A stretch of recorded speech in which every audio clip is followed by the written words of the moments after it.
बिस्मिल्लाहिर्रहमानिर्रहीम। अस्सलाम वालेकुम। एक बड़े पुलिस ऑफिसर, साबका police officer, CIA officer Zahiruddin Babar ने अहम इंकशाफात किए हैं। जवेद भट्ट के कत्ल के अंदर तीसरी पार्टी इन्वॉल्व है। उन्होंने कहा है जो कि तीफी भट्ट के बहनोई जवेद भट्ट का कत्ल हुआ है, इसके अंदर अमीर बलाज की फैमिली शामिल नहीं है, बल्कि कोई तीसरा ग्रुप है जो इस बात से फ़ायदा उठा रहा है। उन्होंने कहा तीफी भट्ट के बहनोई जवेद भट्ट को किसी और तीसरी पार्टी ने कत्ल किया है। उसको ये पता था कि जब हम ये कत्ल करेंगे तो सीधा इल्ज़ाम किस पे आएगा?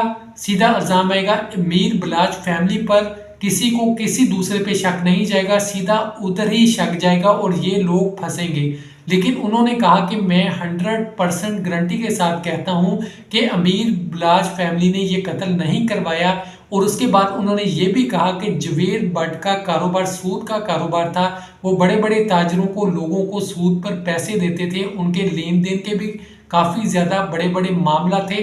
उसके अंदर से भी कोई शख्स हो सकता है। जैसा कि आपको मैंने अपडेट किया था कि जवेद भट्ट एक बड़े कारोबारी शख्स हैं, उनके काफ़ी बड़े बड़े कारोबार हैं और जितने भी ताजर बरादरी है उनके साथ बड़ी अच्छी उनकी अंडरस्टैंडिंग थी, हेलो हाई थी, उनसे मिलना जुलना था और अच्छी वो तजारत बड़े लेवल पर करते थे।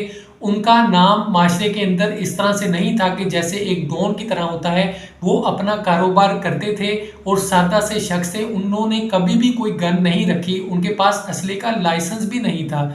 यहाँ पे इस बात का अंदाज़ा लगा लें कि जवेद भट्ट के बेटे हमजा भट्ट ने कहा कि मेरे वालिद के पास असले का कोई लाइसेंस नहीं था, वो कभी भी किसी दुश्मनी में नहीं पड़े, सुबह का नाश्ता तक वो खुद बाहर लेने जाते थे। उन्होंने कभी कोई गार्ड ड्राइवर नहीं रखा। जब ये वाक़या पेश आया, अगर उनको इतना होता किसी की दुश्मनी का डर या किसी का कोई खौफ, तो वो अपने साथ कोई गार्ड रखते, कोई मुलाजम होते, कोई गन रखते, कोई लाइसेंस होता उनका। लेकिन ऐसी कोई बात नहीं है। वो आज़ादाना घूमते थे, आते जाते थे, उनको कभी किसी से कोई डर नहीं रहा।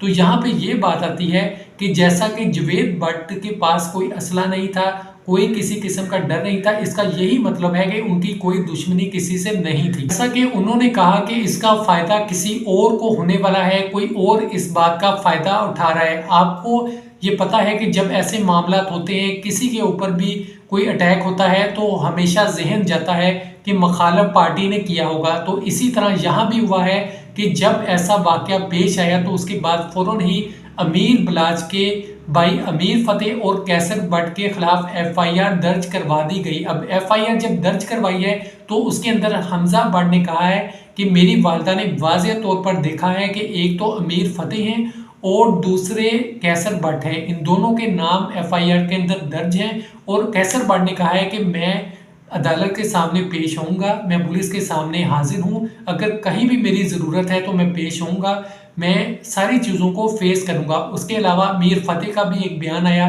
कि हमें फंसाया जा रहा है, मैं बाहर के मुल्क हूँ। मीर फतेह ने कहा कि मेरे भाई का कत्ल हुआ और उसके बाद मैं उसके केस की पैरवी ना करूं, इसकी वजह से हम पे ये इल्ज़ाम लगाया जा रहा है। उन्होंने कहा कि मैं यहाँ पे मौजूद नहीं था। उन्होंने अपनी सफाई दी। अब देखते हैं कि आगे आगे क्या अपडेट्स होती हैं। जैसे जैसे नई अपडेट्स आएंगी आपको मैं बताता रहूँगा। यहाँ पे एक और बात आपको बता दूँ कि एक और लाहौर का पहलवान है, लावा पहलवान, उन्होंने भी ये कहा है कि इसके अंदर किसी तीसरे बंदे का फ़ायदा है। ये लोग अगर लड़ रहे हैं तो इसके अंदर किसी तीसरे बंदे ने फ़ायदा उठाया है, उसने ये काम किया है। इसका मकसद सिर्फ लड़ाई पड़वाना है और मज़ीद मामला को ख़राब करना है और ऐसा नहीं होना चाहिए। मज़ीद जैसे जैसे अपडेट्स आएंगी आपको अपडेट करता रहूँगा। अल्लाह पाक हम सब की हिफाजत फरमाए, हालात को बेहतर फरमाए। आमीन। खुदा हाफिज़।